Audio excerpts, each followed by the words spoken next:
اس episode کے آغاز میں آپ دیکھیں گے برہان اپنے سپاہیوں کے ساتھ ہولوفرا والوں کا پیچھا کر رہا تھا، جس کے بعد وہ پیروں کے نشانات کو دیکھ کر کہتا ہے وہ پیدل ہیں، زیادہ دور تک نہیں جا سکتے، ہر جگہ تلاش کرو، ہر کوئی اپنی آنکھیں کھلی رکھے گا۔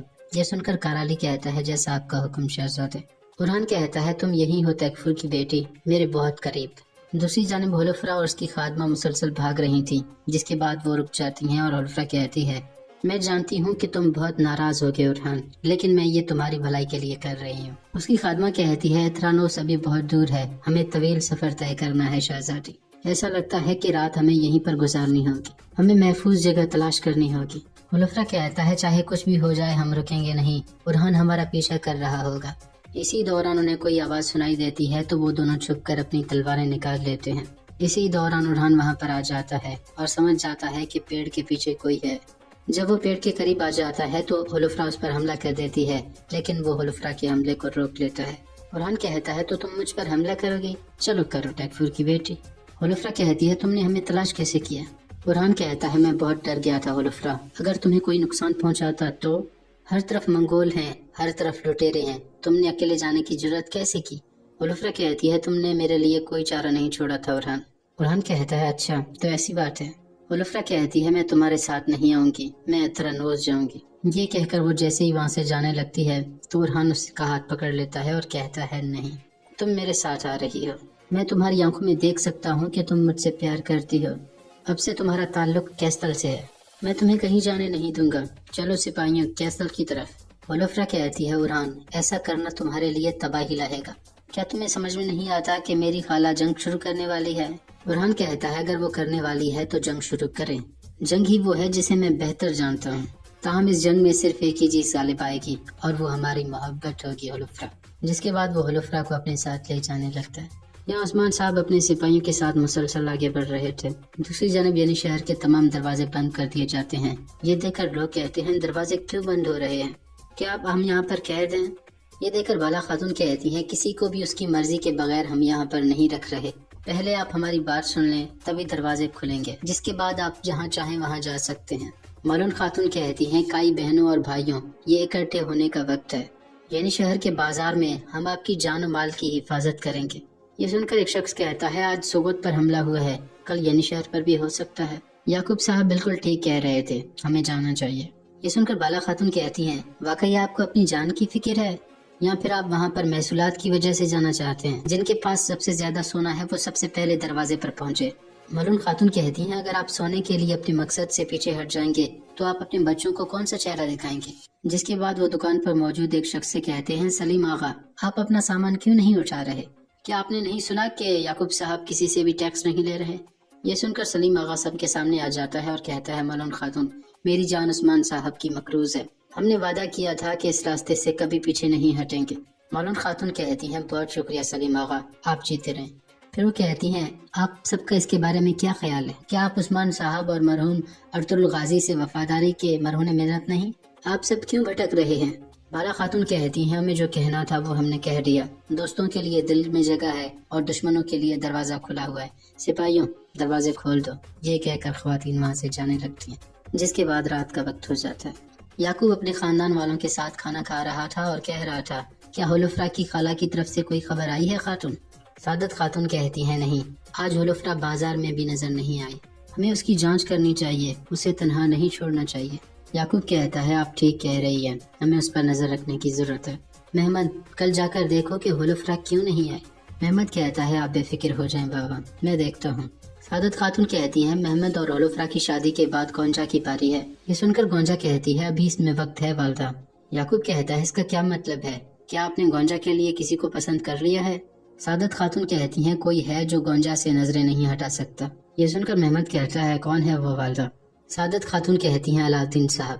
یہ سن کر یعقوب کہتا ہے عثمان کا بیٹا علاؤالدین؟ یہ سن کر محمد غصے سے کھڑا ہو جاتا ہے اور کہتا ہے یہ کیا ہو رہا ہے والدہ؟ گونجا کیا یہ سچ ہے؟ مجھے جواب دو۔ گونجا کہتی ہے پرسکون ہو جائیں بھائی جان۔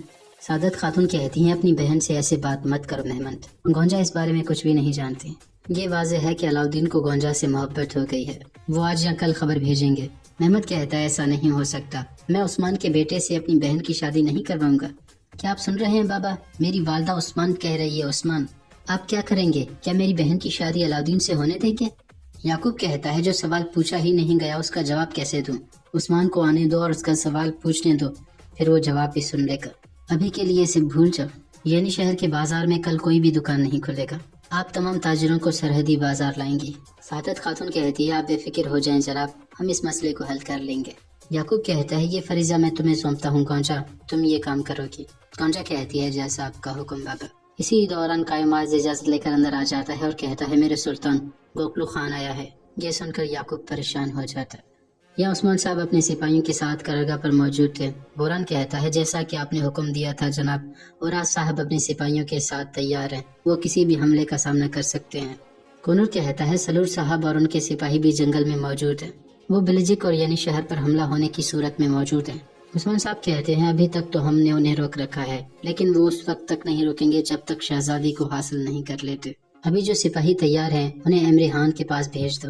جس کے بعد عثمان صاحب نقشے کو دیکھتے ہوئے کہتے ہیں سب سے پہلے انہوں نے سوقت پر حملہ کیا، جس کے بعد انہوں نے کارا کیسلل قبیلے پر حملہ کیا، پھر ہم نے سنا کہ خانکر کا پر بھی اس نے حملہ کیا۔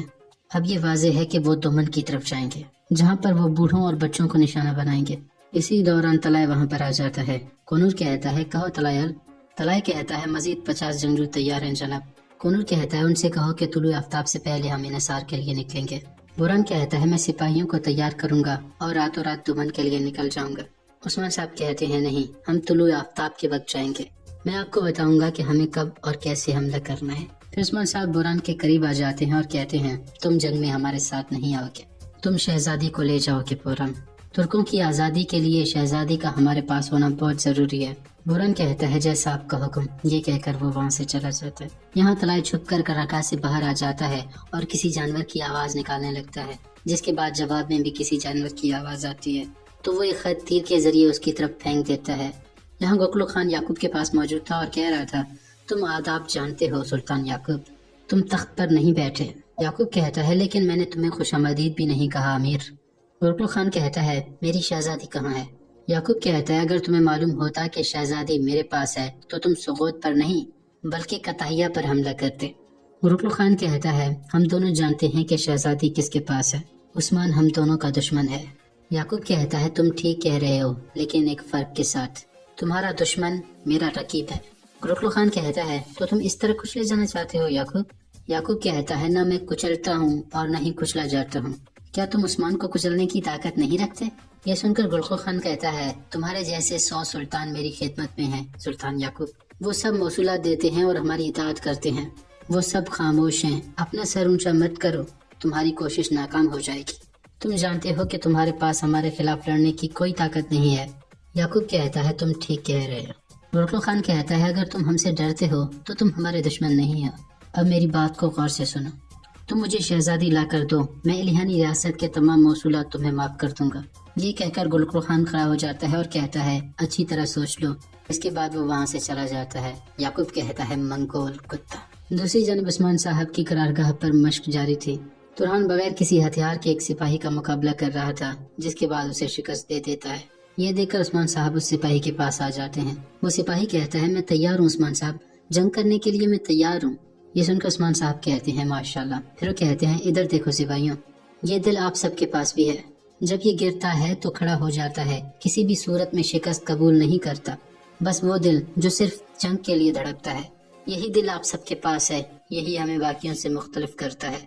یہ ترکوں کا مستقبل ہے، یہ ترکوں کی تلوار ہے۔ دوسروں کو آرام سے اپنی پوسٹ پر بیٹھنے دو، ہم آدھی رات کو بھی یہاں پر مشق کریں گے۔ اب مجھے بتاؤ کہ یہ دل کیوں دھڑکتا ہے؟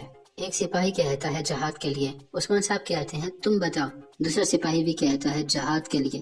عثمان صاحب کہتے ہیں جب ہم نے آزاد ریاست کا اعلان کیا تھا تو اس کے بارے میں نہیں سوچا تھا؟ بالکل سوچا تھا، ہم نے بہت سی جنگوں کو مد نظر رکھا تھا، یقیناً بہت سارے سردار ہمارا ساتھ نہیں دیں گے، کچھ سردار ہماری پیٹھ میں خنجر بھی گھونپیں گے، صلیبی ہر طرف سے ہم پر حملہ آور ہوں گے، منگول ہمیں شکست دینے کے لیے ہر موقع کا فائدہ اٹھائیں گے، ہم یہ جانتے ہیں، لیکن یہ بھی جان لے کہ اللہ ہمارے ساتھ ہے، انشاءاللہ وہ ہمیں کامیاب کرے گا۔ یہ حکمرانی مجھے امانت ملی ہے اور میں اس امانت کی حفاظت کروں گا انشاءاللہ۔ آخر میں عثمان صاحب کہتے ہیں اب مجھے بتاؤ ہمارے دل کیوں دھڑکتے ہیں؟ سب لوگ کہتے ہیں جہاد کے لیے۔ عثمان صاحب کہتے ہیں سپاہی تیار ہیں، تیاریاں شروع کر دو۔ کل ہم گربخان پر حملہ آور ہوں گے۔ یہ سن کر سب لوگ اللہ اکبر کے نعرے لگانے لگتے ہیں۔